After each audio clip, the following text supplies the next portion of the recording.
안녕하십니까. 오늘은 주말이라 조금 여유롭습니다. 그래서 내부 소음에 대해서 한번 이야기를 해보겠습니다. 제가 가장 중요하게 생각하는 것은 내부 소음에서 이렇게 개별된 조입니다. 천장이죠. 천장을 저희 같은 경우는 또 각관을 걸어서 용접을 하고 하지를 제가 전번에 말씀드렸죠. 한 2천까지는 더 이상 안 넘기시는 게 좋다. 그래서 그 정도 사이즈로 해서 그 위에 다 용접이 돼 있습니다. 그리고 판넬을 공간마다 분리를 했습니다. 이렇게 이 공간은 이 공간대로 이렇게 분리해서 판넬을 붙였고요. 이 안에는 또 안에대로 판넬을 붙였습니다. 이게 개별된 조입니다. 또 여기 안에는 또 이렇게 했고요. 그리고 이런 여기가 드레스룸인데 이렇게 드레스룸만 이렇게 별도로 또 된조를 했습니다. 그리고 저희가 폼을 쏘면서 이제 판넬을 붙이면서 내부 판넬도 폼을 다 쏴줍니다. 이유는 그 공간이 비어 있거나 하면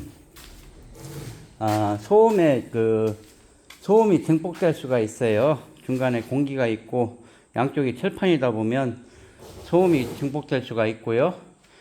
그렇기 때문에 내부에서 제가 짓는 주택은 조금 소음이 그래도 일반 이런 걸 무시하고 막 지은 주택보다는 소음이 덜 난다고 제가 건축주들이 그렇게 얘기를 해주시는 것 같고요. 물론 제가 정답은 아닐 수도 있습니다. 이 부분은. 그리고 누구처럼 내부 폼도 싸줘요. 이게 중요한 게 아니고 왜 내부 판넬을 하면서도 폼을 쏴야 하는지 그 이유가 중요한 거잖아요. 판넬이 이렇게 폼을 붙여서 하면 내구력 자체가 틀립니다. 판넬이 붙어있는 힘 자체가 틀리고요. 견고하고요. 그리고 아까 말씀드렸다시피 그런 빈 공간이 있었을 경우 소리가 증폭돼서 안방의 소리가 거실로 들릴 수 있고 이런 부분을 방지할 수 있고요. 쇠는 소리랑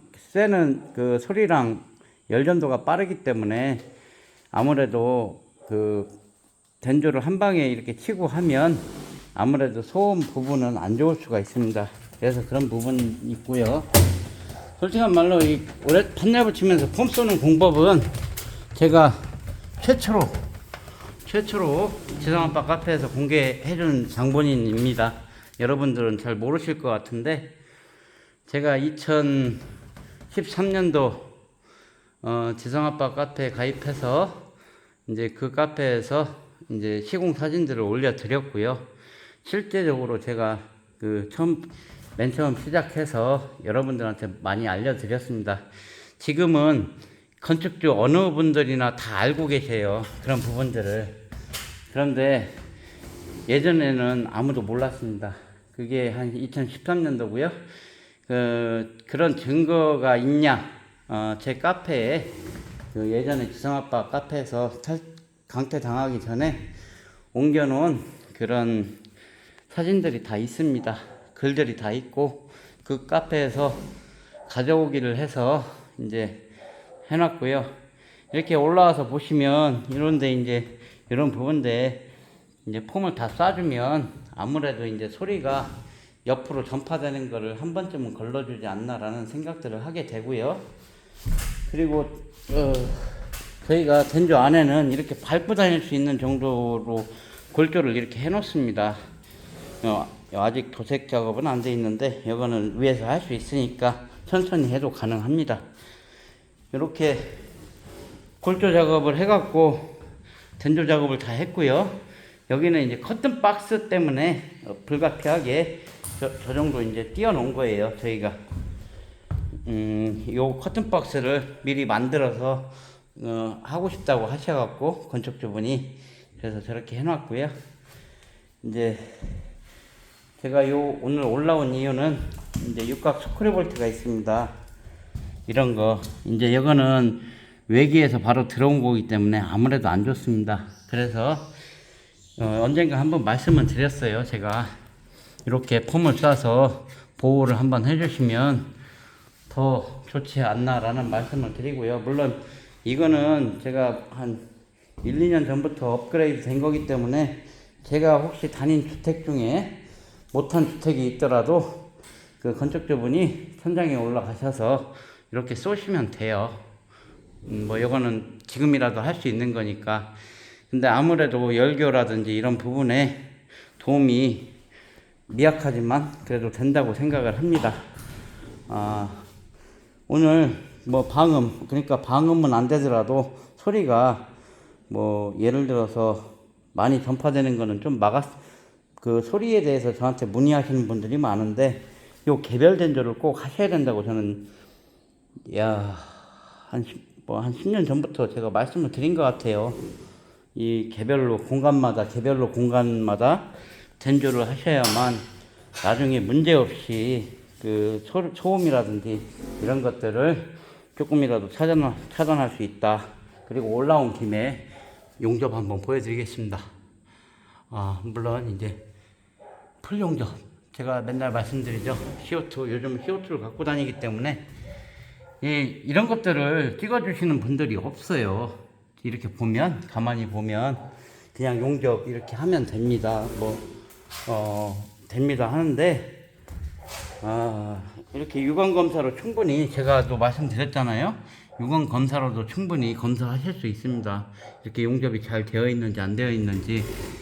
경량 철골조는 70% 정도만 용접이 돼 있어도 사실은 구조적인 문제는 크게 없다고들 해요. 없다고들 하는데 그래도 내 집이 아니기 때문에 저는 거의 99%를 해드리고 있습니다. 거의 더군다나 그 용접을 하실 때 전기 용접기로는 시간이 너무 많이 걸립니다.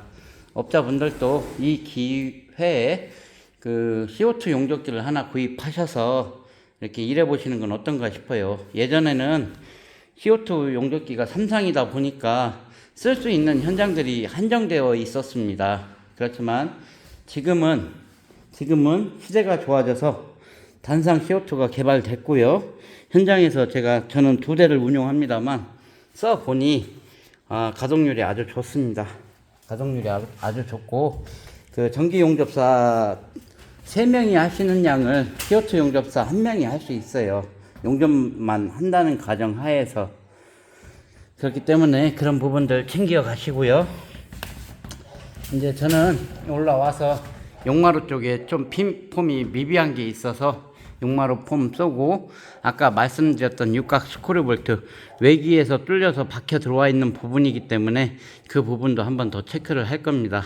그런 부분들을 세세하게 챙겨 가시면 단언컨대 1년에 2드럼으로 살 수 있는 집들을 여러분들도 질 수 있고요. 제 영상을 보시면 건축주가 시간 많으신 분들은 눈썰미 있고 재주 있고 그런 분들은 질 수 있게끔 제가 다 이렇게 올려드린 내용들이 있어요. 예를 들어서 가설대 산출, 창호 시공 방법, 판넬 각치기, 경량 철골조, 트러스 짜기, 기둥 세우기, 등등, 기타 등등 제가 기술적인 거를 그래도 많이 올려드렸습니다. 그리고 벽체 높이를 어떻게 해야 효율적인가, 이런 부분들이 다 있어요. 제 영상에. 그러니까 저는 말로 하는 사람은 아닙니다. 제가 보여드리려고 여러분들한테 영상도 찍고 하는 거고요. 어느 정도는 이제 보시면 아시겠지라는 생각도 있는데, 일반 초보분들이 보셔도 이해가 갈 수 있는 정도까지는 제가 설명을 해 놓은 것 같긴 해요. 한번 보시고 그래도 궁금한 점이 있으시다 그러면 댓글을 달아주시면, 제가 일하는 사람이기 때문에 바로바로는 힘들고요. 댓글 달아주시면 내용에 따라서 다른데 바로 이렇게 말씀드릴 수 있는 내용들이 있고요. 예를 들어서 몇 미리를 박아야 돼요, 이런 것들은 바로 말씀드릴 수가 있습니다. 근데 이제 예를 들어서 금액이 얼마 나와요, 이거는 바로 말씀을 못 드리는 내용들이에요. 그리고 건축 교육 받는다고 500만 원씩 내서 가서 교육 받지 마세요. 아무 내용 없습니다, 여러분. 코 깨는 거고요. 솔직한 말로 그 골조하고 판넬만 해주고 나머지 건축주가 직영한다. 직영이 한다. 근데 이제 거기서 또 전기 띄워줘야죠. 실제적으로 하는 거는 내부 조금인데 이게 참 제가 볼 땐 내용상으로 맞지도 않고요. 직영을 하실 거면 영상을 보고 공부를 많이 하셔야 돼요. 아니면 하다못해 진짜 현장 가서 하는 거를 직접 보시고 나중에 이제 일하는 사람들한테 그렇게 주문을 하셔야만 가능한 부분들이 있고요. 솔직한 말로 그 단타 공정 뛰는 사람들이 돈은 다 벌어 갑니다, 여러분. 저도 불가피하게 단타 공정을 제가 못하는 부분을 시키게 되면요, 제가 받는 금액보다 더 후하게 쳐주고 이렇게 부르고 있어요. 왜냐면 요즘 사람들이 이제 어느 정도 금액대가 되지 않으면 귀찮은 일은 안 하려고 하는 습성들이 있습니다. 근데 이제 역지사지로 여러분도 만약에 기술자라고 생각을 한번 해보세요. 예를 들어서 돈 더 많이 주고 대우 더 많이 해주는데 가서 일하고 싶은 것은 여러분들 마음속에도 인지상정이라는 마음이 듭니다. 여러분도 그럼 돈도 안 되고 돈도 조금 주는 현장 가서 이렇게 일하고 싶지는 않을 거예요. 그렇기 때문에 그런 부분들을 헤아리시고 조금만 생각해 보면 알 수 있습니다. 알 수 있고요. 직영이라는 게 뭐 뼈대 세우고 기초하고 뼈대 세우고 판넬 붙여주고 나머지부터 직영이다. 이거는 직영이 아닙니다. 사실은 그거는 반축이죠.